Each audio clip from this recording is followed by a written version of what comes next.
Learning with Wasim में आपकी खिदमत में हाजिर इस ख्वाहिश और दुआ के साथ हमेशा खुश रहें, मुस्कुराते रहें।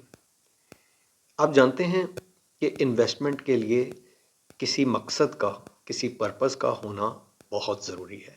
जब तक आपके पास कोई प्रॉपर मकसद नहीं होगा कि आप इन्वेस्टमेंट कहाँ करना चाह रहे हैं, क्यों करना चाह रहे हैं, कैसे करना चाह रहे हैं, उस वक्त तक आप उसका सही फ़ायदा नहीं उठा सकेंगे। आप अक्सर देखते होंगे इश्तिहारात में, जिसमें आपको ये बताया जाता है, या अक्सर व्लॉग्स में भी देखते होंगे, जिसमें आपको ये बताया जाता है कि आजकल पाकिस्तान इलेक्शन के दौर से गुजर रहा है और इस वक्त पाकिस्तान की प्रॉपर्टी की जो पोजीशन है वो बड़ी डाउन है। पाकिस्तान में प्रॉपर्टी बहुत नीचे आई हुई है, तो ये राइट टाइम है कि आप फ़ौरन बाइंग कर लें। इसी तरह आपको फ्लैट्स का बताया जाता है कि उनकी कीमतें बहुत कम हुई हुई हैं और वो रेडी टू मूव फ्लैट्स हैं, अपार्टमेंट हैं। आप उनमें फ़ौरन इन्वेस्टमेंट कर लें, वो आपकी रेंट पे चली जाएंगी, उसमें बहुत अच्छा किराया आ जाएगा। इसी तरह आपको शॉप्स की इन्वेस्टमेंट का बताया जाता है और प्लॉट्स की इन्वेस्टमेंट का बताया जाता है। तो क्या इन ब्लॉग्स को देख के, ये सोच के कि मार्केट में कीमत कम है, फ़ौरन इन्वेस्टमेंट कर देना चाहिए? फ़ौरन इस चीज़ की तरफ चल पड़ना चाहिए कि हमें इन्वेस्टमेंट करनी है, या अपने दिमाग को इस्तेमाल करते हुए कुछ सोचना चाहिए?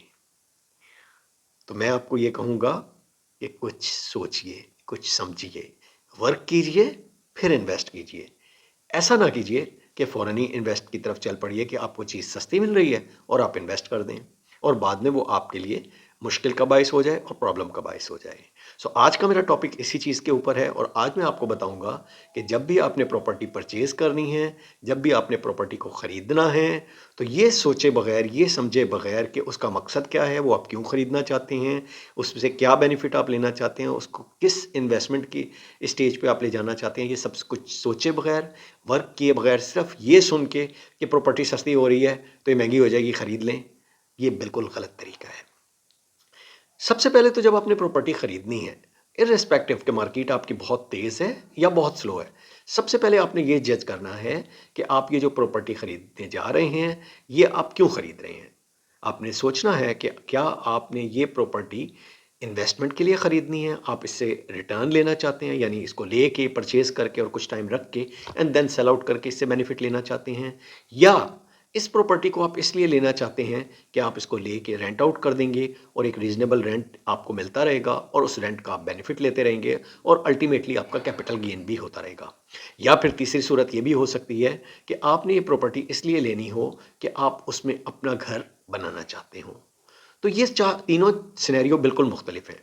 अगर आप अपना घर बनाने की तरफ जाते हैं तो डेफिनेटली आपको प्रॉपर्टी सस्ती हो या महंगी हो, आपको किसी ना किसी स्टेज पे उसमें इन्वेस्टमेंट करनी है और ये कभी भी आपकी बुरी इन्वेस्टमेंट नहीं होगी, क्योंकि इसकी जो रेंटल इनकम है, इसका जो रेंट है, वो तो बेसिकली आप चूंकि इस घर को खुद यूज़ कर रहे हैं, तो इन अ वे आप वो रेंट का जो लोगों को देते हैं वो आप इस घर के ऊपर लगा रहे होंगे और इसी की तरह आप इसमें कैपिटल गेन भी हासिल कर रहे होंगे। अब दूसरी बात आ जाती है कि आपने अगर कोई प्रॉपर्टी ख़रीदनी है जिसको आप अपने घर के लिए नहीं ख़रीद रहे बल्कि आपने उसको रेंट पे देना है, तो फिर कई ऐसे एस्पेक्ट होंगे जो आपको चेक करने हैं।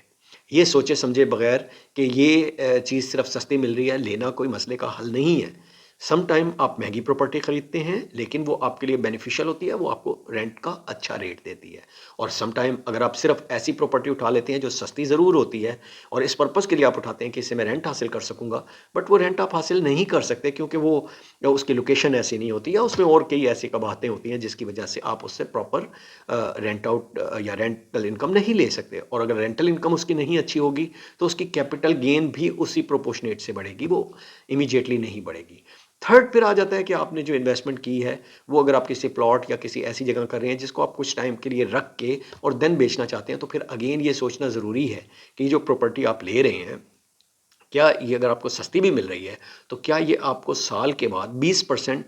आपको रिटर्न देगी भी कि नहीं देगी। क्योंकि अगर ये 20% आपको रिटर्न नहीं देती तो फिर ये प्रॉपर्टी लेके रखना आपके लिए यूज़लेस साबित होगी। इसमें आप मुख्तलिफ़ किस्म के टैक्सेस भी दे रहे होंगे, मेंटेनेंस चार्जेस भी दे रहे होंगे और एट द एंड ये आपको कोई ख़ास कैपिटल गेन भी नहीं दे रही होगी। तो ये वो चीज़ें थी जो मैं आपसे शेयर करना चाहता था कि आप कभी भी कोई प्रॉपर्टी ख़रीदें तो पहले अपने पर्पस को, अपने गोल को फिक्स करें कि आप ये प्रॉपर्टी ख़रीदना क्यों चाहते हैं और फिर उसके हिसाब से वर्किंग करें, क्योंकि ये सिनेरियो हर केस में मुख्तलिफ हो सकता है। सिर्फ ये सोच के कि इस वक्त इलेक्शन होने जा रही हैं तो एकदम प्रॉपर्टी महंगी हो जाएगी, ये सोच के कभी भी इन्वेस्टमेंट ना करें, क्योंकि इसमें आपका कभी एक दफ़ा तो कोई जैक लग सकता है, बट अल्टीमेटली आप लूज़र होंगे। अब नेक्स्ट वीडियोस में मैं आपको बताऊंगा कि किस तरह अगर आपने डिफरेंट ऑप्शंस पे जाना है तो उसमें आप कहाँ इन्वेस्टमेंट करें और कैसे इन्वेस्टमेंट करें। इसी के साथ आज के प्रोग्राम के लिए मुझे इजाज़त दीजिए। नेक्स्ट प्रोग्राम में फिर मिलेंगे। अल्लाह हाफिज़।